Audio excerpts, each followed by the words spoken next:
Today on the Philly Talk podcast, we are celebrating our last victory Monday, which gave us the number one seed and home field advantage. And I see people trying to act like it don't matter. When you got to come through Philly, you will realize how much it does matter. But we do got some breaking news per Adam Schefter and Ian Rappaport. The Texans have asked permission to interview both Jonathan Gannon and Shane Steichen for head coaching jobs. We got a lot to break down, including that vanilla offense and defense we saw yesterday. This is Philly Talk with Philly Mike. Talking sixes in the bird gang, that's I like. Competition, we ain't scared, yeah, that's what we like.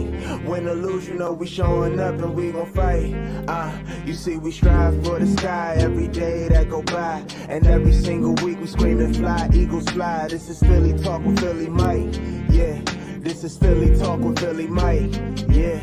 What is going on, everybody? I go by Philly Mike, and this is the Philly Talk podcast. And today we got a lot to get into, and we got to start right here because I know some of y'all are like, see ya, Jonathan Gannon, but we will have him for what we believe can still be a Super Bowl run. Before we get in all that, greatest fan base in the league, the number one seed, help your boy out and hit that like button, subscribe, ding the bell, join notification gang so you know when we go live, which we'll be doing a lot more during the week, not just on the weekends for the play-by-play. And we also drop videos. Plus, there's a link in the description. Join the conversation behind the scene. But here we go.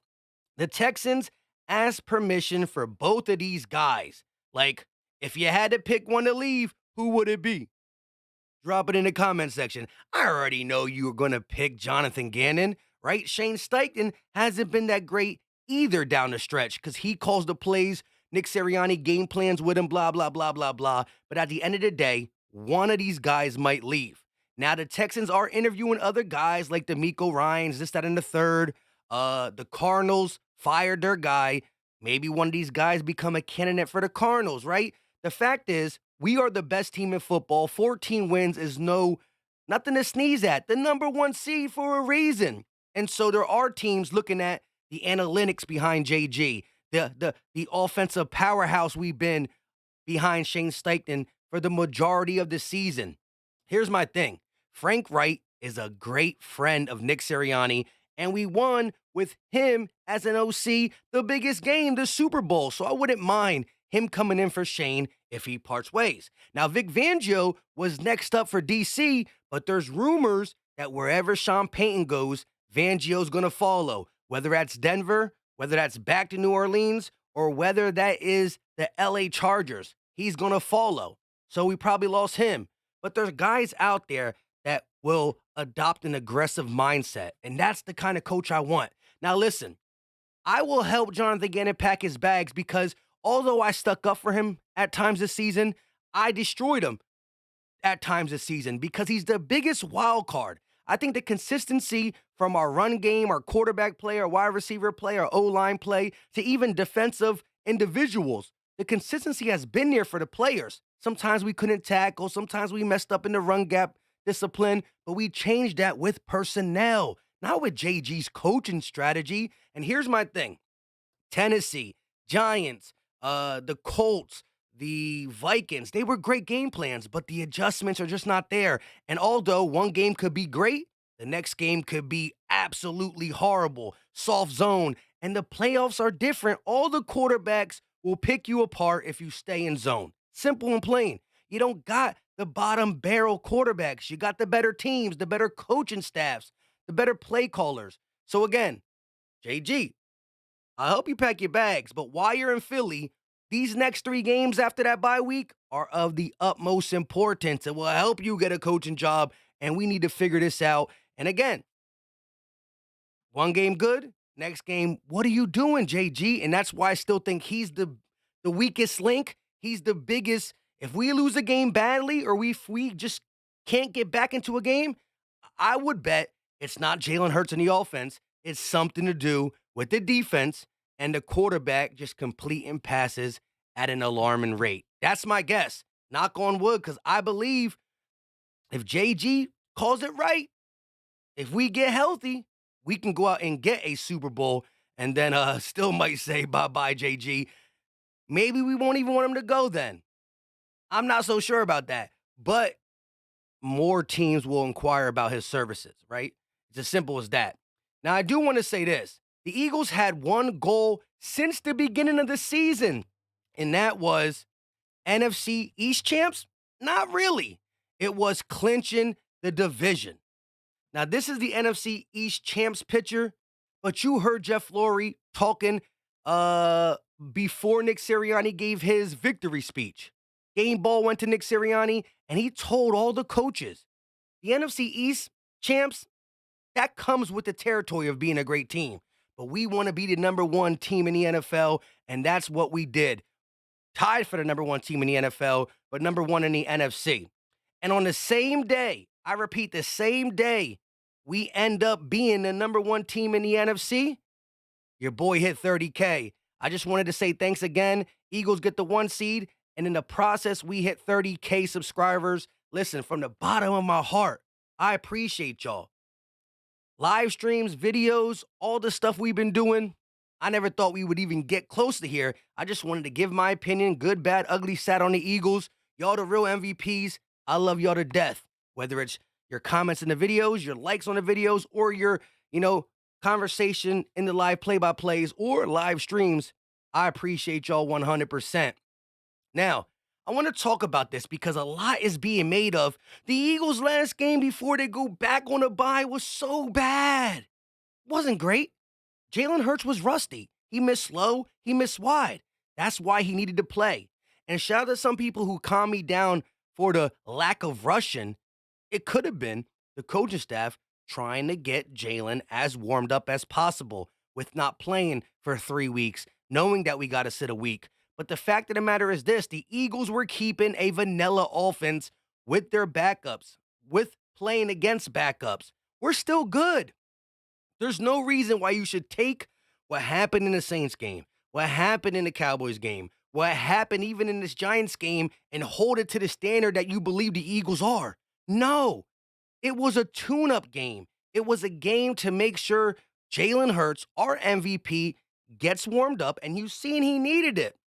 And then coast. Again, we talked about JG. He's my biggest wild card in the playoffs against quarterbacks who are going to try to take what we give. They're not going to force it deep. They're not going to make the big-time mistake. They're going to play dink and dunk football if JG sits back in that zone that in 2-game period was 34 out of 35 completions. You got to get out of there. You got to abandon it. Abort. You got to. The Philadelphia Eagles, to me, if you look at the landscape of the NFC, should still be the favorite. Dallas doing what Dallas does. The Niners are still led by a guy who's very unproven, way more than Jalen Hurts. Kirk Cousins is known for primetime too, and Geno Smith, they don't got a defense over there in Seattle. They really don't. And Geno Smith has played a great season, but again, he hasn't been in the playoffs. He hasn't been at this level yet. And although Jalen hasn't won here, he was just here last year. He understands the magnitude of this.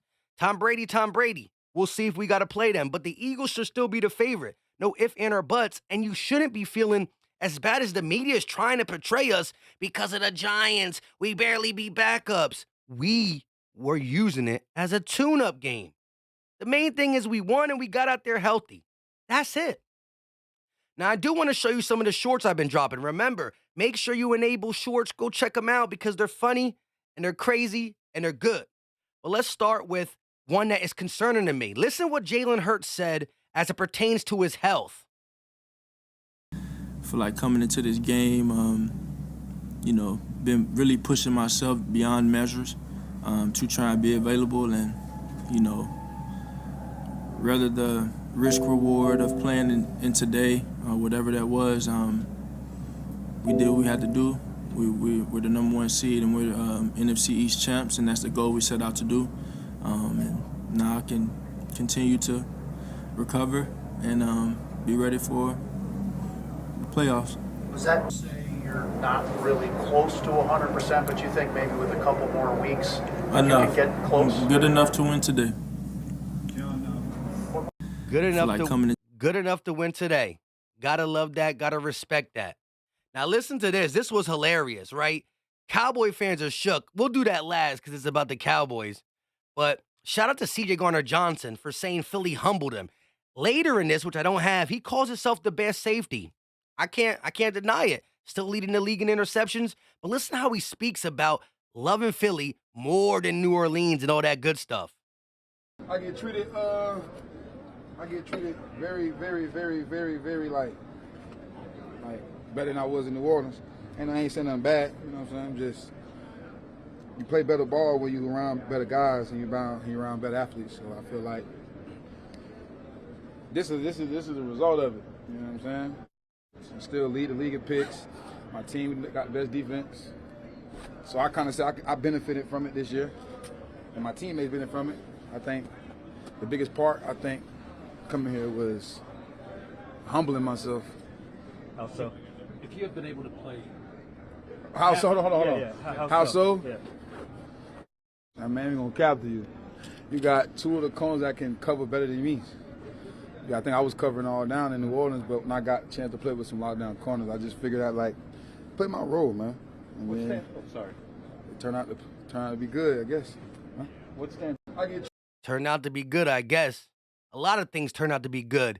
A.J. Brown getting a torch passed over to him from Mike Quick. That's good stuff, bro. Let you. Yeah, that's good. Clark, you gotta send me there. You know that. What's it feel like to break this man's record? It was easy, man. It was like a walk in the park for him. He's a baller. It's just an honor. I just wanted to show my respect. That's why I got the jersey. And, he's been up there for 30 years. And 40 years. Okay. And just coming here and just put my footprint on it, man. It means a lot. But I just wanted to say thank you for paving the way. Absolutely. Yeah. That's awesome. What, it couldn't have happened to a better player. Better guy, better player. I'm pleased to pass the torch to you, my brother. Absolutely. Yes, sir. That's awesome. We're going to talk with him. There we go. Like I said, a lot of good things came from this. Devontae breaking the reception record. A.J. Brown breaking the yardage record for a receiver. Jalen Hurts, an MVP conversation. The Eagles franchise record-breaking amount of wins with 14 in the season. Getting the number one seed for only the fifth time in franchise history because it's important. A lot of times when the Eagles get the number one spot, we finish with it, right? Now, this was funny, and Cowboy fans have been shook all day. Woo, I've been going in on Twitter. Follow your boy on Twitter. Chop it up with me. Behind the scenes, Eagles, NFL stuff, But look, I love the next Friday reacting. I don't know how to say that word, but look at this. And all Cowboy fans are feeling like how Michael Irvin is. Shut up! Shut up! What happened to the Cowboys yesterday? What happened to them? Shut up! Say another word! It's over! And I ain't playing! What happened to the running game? Huh? What happened to the running game? Shut up!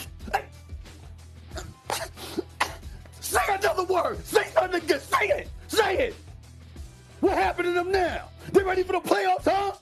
Huh? We reject. Oh! Oh! Oh! Oh! Oh! Oh! Shut up!